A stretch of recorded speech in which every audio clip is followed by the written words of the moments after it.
Discuss pivot table. Pivot table सबसे ज़्यादा use किया जाता है लाइक डेटा कैलकुलेशन में, डेटा का समरी बनाने में, डेटा को एनालाइज करने में। जब बहुत बड़ा डेटा होता है तो data as a data analyst, as a business analyst, आपको डेटा को ऐसे रिप्रेजेंट करना होता है कि उससे जो भी upper management like CEO, VP level के जो होते हैं, उनको क्या होता है, डेटा को विजुअलाइज करना होता है, उसमें कैलकुलेशन दिखना होता है, देखना होता है उनको। तो as a data analyst, as a business analyst, आप डेटा के साथ खेलते हो, लेकिन उनको तो विजुअलाइजेशन चाहिए। तो वहां पर पाइवट टेबल बहुत ज्यादा यूज होता है।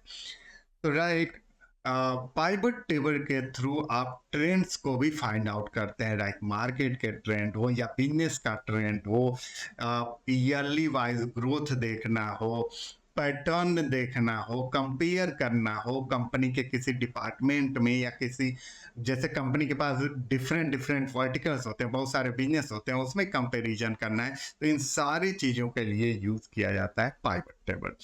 पाइवट टेबल को इंसर्ट करने के लिए सिंपली आपको इंसर्ट पे क्लिक करना होता है, then click on pivot table, then from table, from other sources, मतलब एक्सटर्नल डेटा सोर्सेज से भी कर सकते हैं जब आपका डेटा कहीं और है। यहाँ पर मैं कर रहा हूँ फ्रॉम टेबल और रेंज।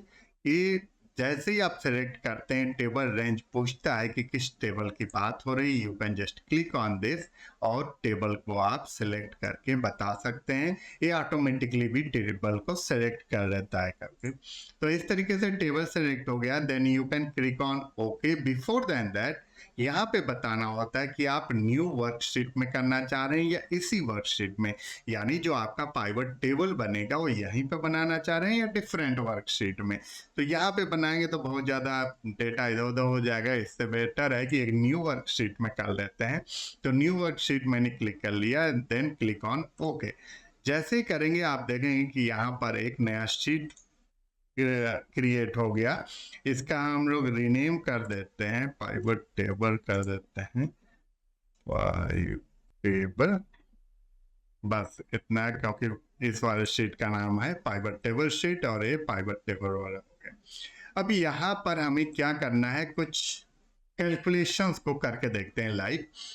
अभी जो ये डेटा है हमारे पास, स्टूडेंट्स का डेटा है, मेल है, फीमेल्स है, तो हमें देखना है कि ये जो डेटा है इसमें मेल या फीमेल में कौन सबसे ज्यादा स्कोर किया हुआ है मार्क्स। तो इसके लिए हम लोग पाइवट टेबल में ये जो बन गई ये शीट, इसमें जाएंगे और यहाँ पर आप देखेंगे कि ये सारे जितने भी वहाँ पे फील्ड्स है यहाँ पर आ गए हैं। अब इसमें क्या करेंगे कि फाइनल टेस्ट को वैल्यूज में ले जाएंगे और इधर से जेंडर को उठा करके रोज में लाएंगे। अब आप पूछेंगे कि किसको किस में रखना है, कैसे पता चलेगा।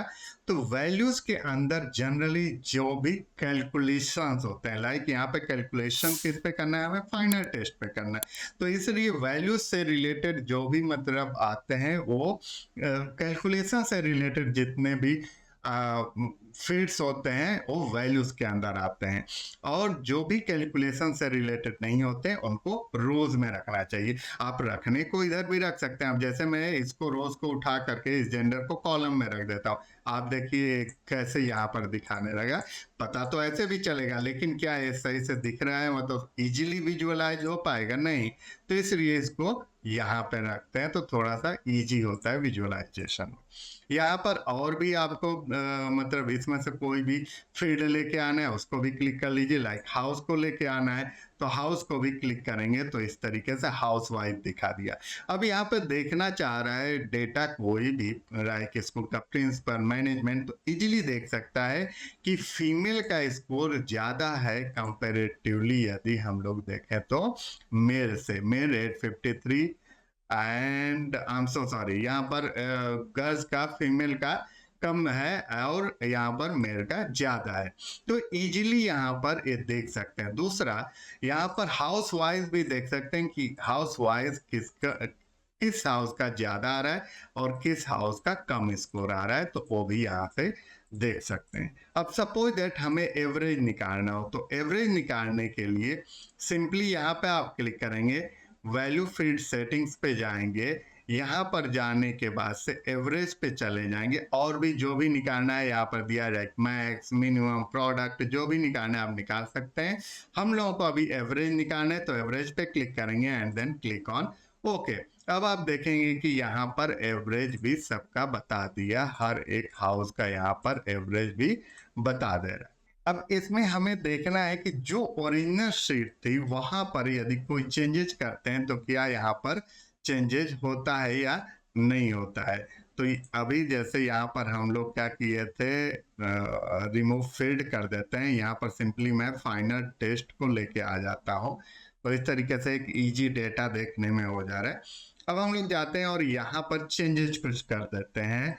ये हम लोग का ओरिजिनल शीट है। अब इसमें जैसे ये मेल है, ठीक है, आरव शर्मा मेल, तो ये अभी मैं मार्क्स कम कर देता हूँ, जैसे ऐसे ही चेंज कर देता हूँ चेक करने के लिए। स्नेहा नैयर नैयर जैसे ये फीमेल है तो ये मैं अभी जैसे 98 कर दिया। इस तरीके का अभी डेटा मैं चेंज करता हूँ, देखता हूँ क्या यहाँ पे कोई चेंजेस देखने को मिला।